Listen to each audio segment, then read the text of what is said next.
A continuación, vamos a tener la intervención de la doctora Graciela Arely López Uriarte, quien cuenta con un doctorado en medicina, la especialidad en genética médica, especialidad en genética perinatal.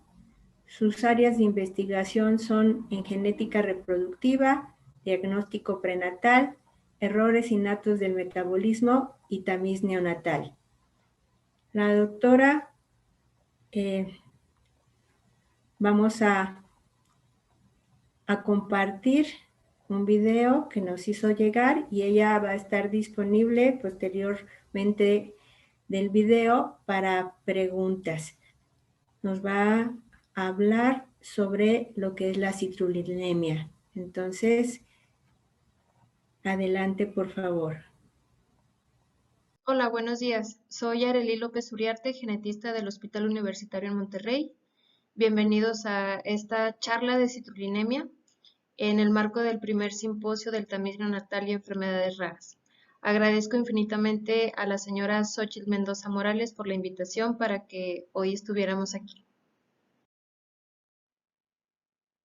Antes de entrar de lleno a este tema, sé que han tenido algunas charlas previas en donde han hablado un poquito del tamiz y de algunos ejemplos de errores del metabolismo. Yo les traigo uno de ellos nada más y me gustaría comenzar con estas generalidades para ubicarnos en dónde se encuentra la citrullinemia.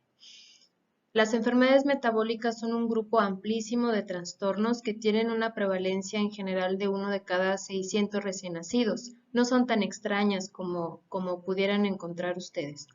La mitad de ellas debutan en el periodo neonatal, por lo cual es muy importante estar abiertos y conocer los síntomas, porque si no se realiza un tamiz neonatal ampliado, pues difícilmente van a poderse evaluar más de 500 enfermedades que puedan existir. Ajá. Entonces, son enfermedades heterogéneas, dado que las vías metabólicas son heterogéneas, conllevan una dificultad diagnóstica importante, la misma bioquímica es compleja y los métodos por los cuales puedo hacer la confirmación de su diagnóstico, pues también son bastante sofisticados, no necesariamente están accesibles a toda la población blanco y pues eso viene todavía a ser más difícil el conocimiento, la difusión de estos trastornos. Ustedes ya saben que las vías metabólicas en general pues van a tratar de converger a nivel de la mitocondria para obtener energía, que es pues el ATP, ya sea que venga de las grasas, de los carbohidratos y en este caso pues viene de las proteínas. Aquí está el ciclo de la urea. Como fisiopatología general es conveniente que podamos familiarizarnos con alguna de las clasificaciones que existen porque son tantos trastornos que yo sí recomiendo que empleen esta clasificación o este esquema en donde es muy gráfico entender que si hay un bloqueo en una enzima o en un cofactor, pues el producto de entrada no va a estar o va a estar en una menor cantidad. Quedamos que este producto casi siempre es energía. Entonces se pueden imaginar el cuadro clínico. Ahora, se bloquea la enzima y el sustrato aumenta. ¿Qué pasa con este sustrato? Uno, pues tiene que buscar una ruta alterna donde degradarse y ahí genera productos tóxicos para un cerebro que apenas está en formación, en desarrollo. Aquí entraría el ciclo de la urea como parte de esta fisiopatología. Y hay otros trastornos como Gaucher, que sé que acaban de revisarla hace un ratito, en donde se acumula este sustrato en los tejidos y ocasiona daño tisular. Aquí clásicamente se han acomodado a las enfermedades lisosomales. El manejo general de los errores innatos del metabolismo se basa en el tratamiento dietético, es decir, en restringir los alimentos que sé que no va a metabolizar mi paciente, en suplementar los productos que están deficientes o que no se están transportando adecuadamente. suplementar con los cofactores de estas enzimas que son todas estas vitaminas, terapia medicamentosa específica para favorecer que se excreten estos metabolitos tóxicos y entonces detener en la medida de lo posible el catabolismo y estimular la presencia de un anabolismo. El trasplante de órganos para algunos trastornos, para ciclo de la urea, en especial si se propone, y terapia de reemplazo enzimático como para las mucopolisacaridosis aún no lo hay en ciclo de la urea, pero bueno, estas son, es un panorama, ¿verdad? General. También es muy importante que nos sensibilicemos ante el manejo de estas condiciones como un grupo, el que haya un equipo multidisciplinario y así como es el ciclo de la urea redondo, también lo sea el equipo que va a seguir a estos pacientes, porque no nada más va a estar usted como futuro médico, sino necesita tener una muy buena comunicación con el laboratorio para saber interpretar y ayudarles a que les ayude a usted a tener un diagnóstico.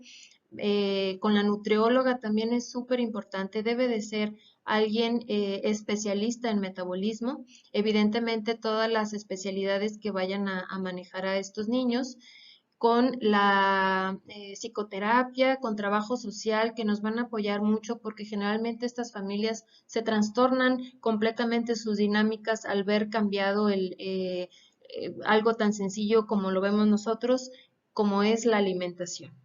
Y el genetista que podría tener un papel como de coordinar toda esta orquesta, pero la tendencia es a sí apoyar en el diagnóstico, en el manejo, generalmente sería para dar la parte final de estas condiciones, que es el asesoramiento genético, es decir, dar el diagnóstico, ver cómo es la evolución natural de la enfermedad, ofrecer diagnóstico prenatal, alguna otra opción reproductiva. El ciclo de la urea entonces se compone de una serie de reacciones bioquímicas que suceden en el citoplasma. Esto que está aquí encerrado serían las reacciones que pasan en la mitocondria y se condensa la citrulina con la citrina a través de la argininosuccinato sintasa para formar el argininosuccinato y de aquí se sintetiza la arginina. Esta es otra de las importancias que tiene el ciclo de la urea y posteriormente se va a separar en ornitina y en urea para poder deshacernos del amonio y que se vaya a través del riñón en una forma más soluble en forma de urea. Es de esperar que algún bloqueo en cualquier nivel pues se va a aumentar el amonio con las consecuencias clínicas neurológicas que vamos a ver enseguida. Entonces la citrullinemia pues nos puede traducir por una hipercitrullinemia en sangre y veremos que hay otras condiciones en las cuales también se aumenta la citrulina, por lo cual tenemos que tener en mente para los diagnósticos diferenciales. Para su diagnóstico, que podría ser invasivo, se prefiere una biopsia de hígado fibroblastos. De hecho, todas estas enzimas se expresan predominantemente en este tejido, por eso es que ahí se hace la investigación. Y de todos los trastornos de la urea, la citrullinemia pues es la que presenta un aumento mucho mayor de la citrulina, de ahí toma su nombre. En cuanto a las manifestaciones clínicas, generalmente son recién nacidos que no tenían ningún otro factor de riesgo para que se enfermaran. Llega a confundir con sepsis por estas manifestaciones de succión débil, de somnolencia, de crisis convulsivas y 60% tienen una forma clásica o temprana en la cual debutan antes del mes de vida. De hecho, para la semana de vida, la mayoría ya tuvo algún dato. En ocasiones, cuando sobreviven a estas manifestaciones o bien que tienen algunas variantes en donde sí hay algo de actividad residual de la enzima, pueden tener los datos en la infancia temprana o incluso en la adolescencia y se llega a comprobar que coincide con periodos de ingesta alta en proteínas. Esta es una enfermedad autosómica recesiva descrita en 1963 y tiene una prevalencia mundial de 1 de cada 57.000 bebés. Representa 13.6% de todos los trastornos del ciclo de la urea. Ya veíamos cuál es la enzima deficiente. El gen que codifica a esta enzima se localiza en el brazo largo del cromosoma 9 en la región 3, banda 4, subbanda 1. Y se han descrito alrededor de 87 mutaciones, la gran mayoría de sentido equivocado.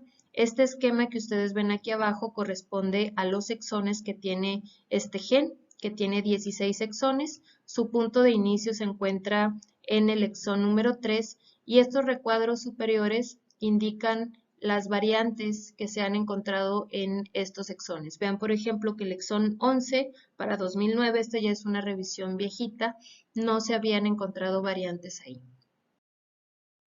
Este es un mapa mundi en donde pues me voy a ir a México, en donde se ha encontrado que esta es una mutación única de aquí de nuestro país. Es el cambio de una glutamina en el codón 329 por una valina.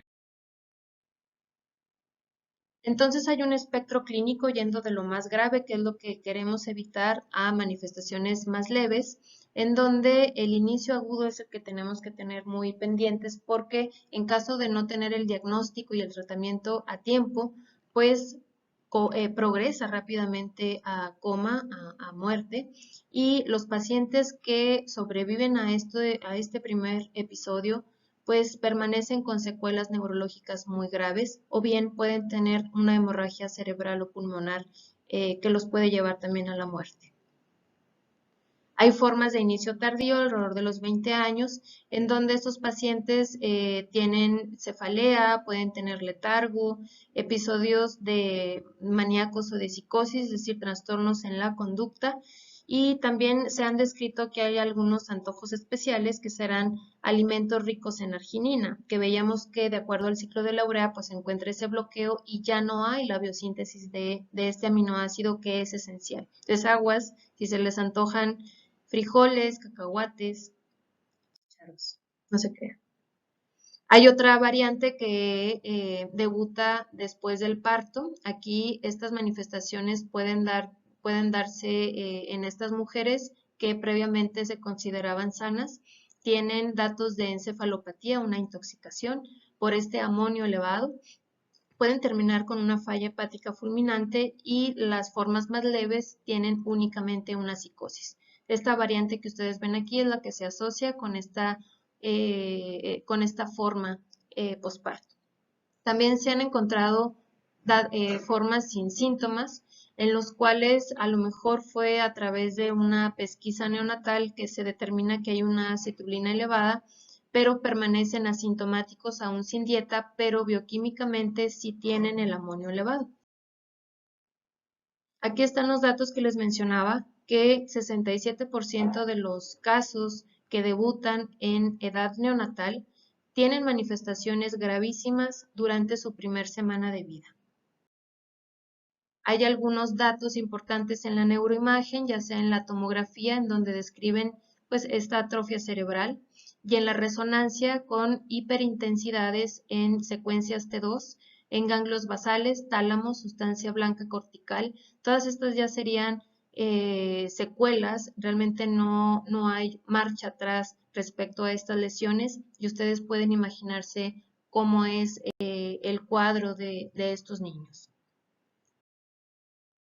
A largo plazo también se han descrito en muy poquitos pacientes. Esta es una revisión del 2012 en donde definen en una mujer italiana de 27 años que empieza con datos de opacificación del cristalino, a esto le llamamos catarata, y algunos autores refieren que pudiera ser por la restricción proteica que se tiene durante sus dietas crónicas que puedan suceder estas complicaciones como la cardiomiopatía hipertrófica.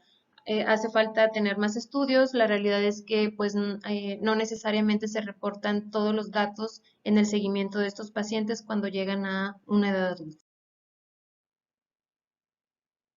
Si nos enfrentamos a un escenario con un cuadro florido de hiperamonemia neonatal, es bien importante tener en mente que uno de los diagnósticos diferenciales puede ser la citrullinemia. En este algoritmo veremos que generalmente estos pacientes no tienen acidosis metabólica, que tradicionalmente aprendemos los trastornos metabólicos que cursan con esta acidosis, con un pH muy bajo, con un bicarbonato bajo. Estos pacientes no. Generalmente es al revés, hacen una alcalosis. Perdón. No tienen que aprenderse los valores, pero siempre en los laboratorios nos van a poner los rangos de normalidad. Si está 50% por encima del valor máximo de este rango, considere citrullinemia dentro de sus diagnósticos.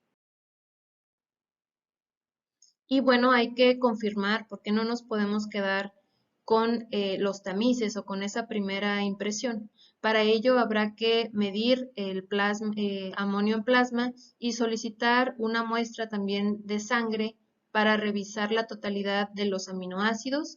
También se puede realizar esto mismo en orina y solicitar una muestra de orina para ácidos orgánicos. Y aquí estarían los diferentes diferenciales. Está citrullinemia 1, la 2, que es por un transportador, la deficiencia del arginino succinato, que es una aciduria orgánica, la deficiencia de la piruvato carboxilasa. Todos ellos pueden elevar la citrulina. En caso de realizar este estudio confirmatorio y ser normal después de un tamiz neonatal, pues hablaremos de que se trató de un falso positivo y se da de alta el paciente. Cuando no es así y se confirma citrullinemia, pues tendremos cantidades industriales de citrulina en este estudio. Vemos aquí que reportan un valor normal menor de 50 micromoles y cuando está por encima de 1000, pues es fácil asociarlo a este trastorno. Habrá disminución de arginina y ornitina, si ustedes recuerdan en el ciclo, pues son los elementos que están inmediatamente después del bloqueo de la citrulina. Y en orina veremos una excreción muy aumentada del ácido urótico.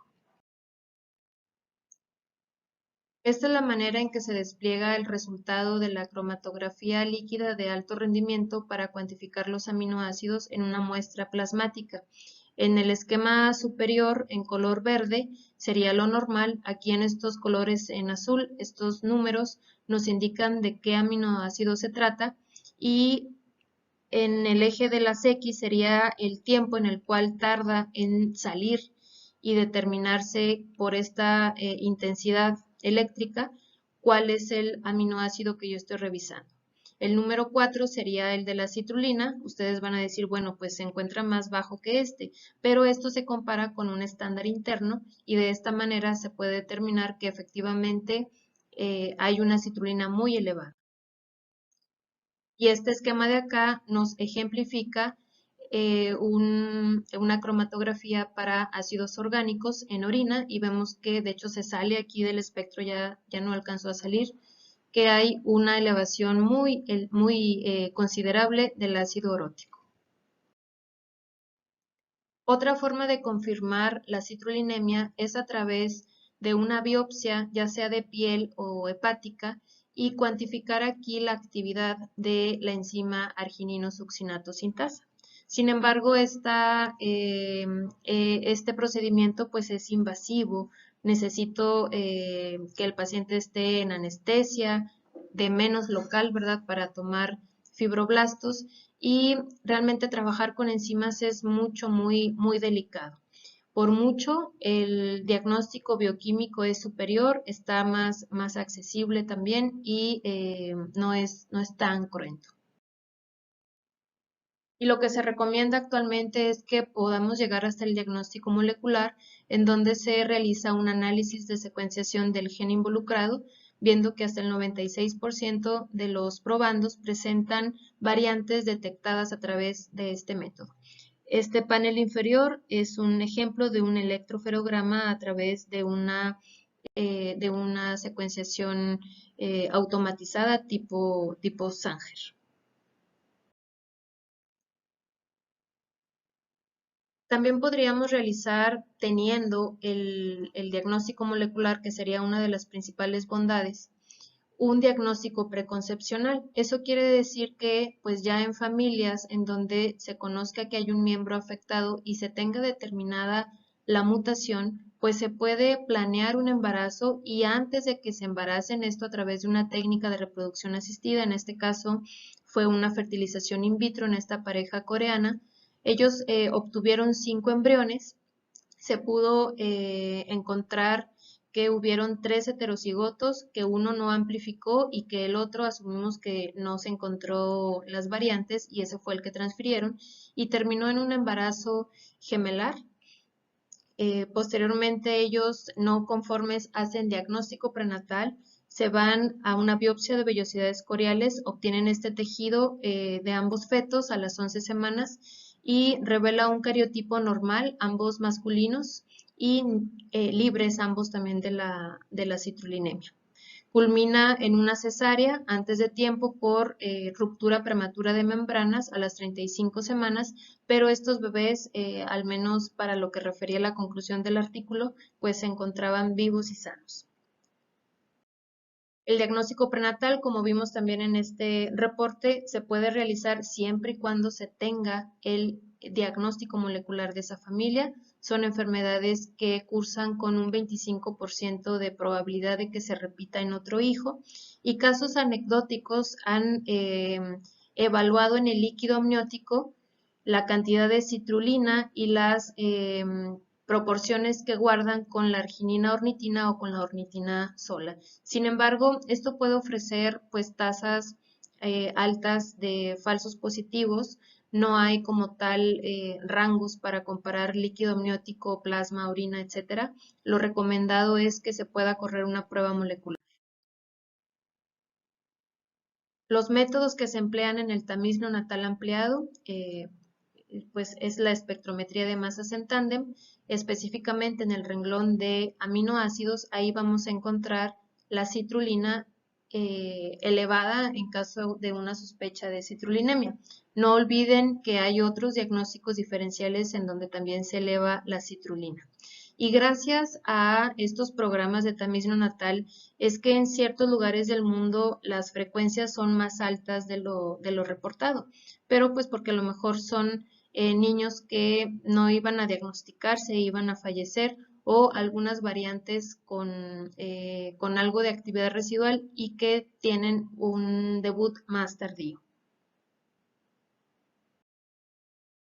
Para el tratamiento, aquí se divide en agudo y crónico. Lo que más interesa y que es de vital importancia disminuir es el amonio. Y esto se logra a través del benzoato de sodio, del fenilbutirato, ayudándonos también con la arginina y suplementando con la carnitina. Son pacientes que la pasan muy mal, es una situación muy grave. Tenemos que restringir las proteínas de su dieta de manera total en algunas 48 horas y se provee posteriormente una nutrición parenteral libre de proteínas, alta en lípidos y estar controlando el perímetro, la presión, perdón, intraocular. De forma crónica siempre hay que estar lidiando con estos amonios elevados, mantenerlos a raya en lo posible debajo de 100 micromoles y también la glutamina es un marcador del buen seguimiento en estos pacientes. Se da fenilbutirato L-carnitina también a dosis más bajas que en etapa aguda, arginina también en cantidades menores y se ha reportado que el trasplante hepático puede llegar a mejorar el curso de estas enfermedades siempre y cuando se realice entre los 3 meses y el año de edad. Estos pacientes se vuelven vegetarianos, lo importante es que no tengan proteínas de alto valor biológico, alias de la carne, de todos los productos derivados de lácteos y de huevos.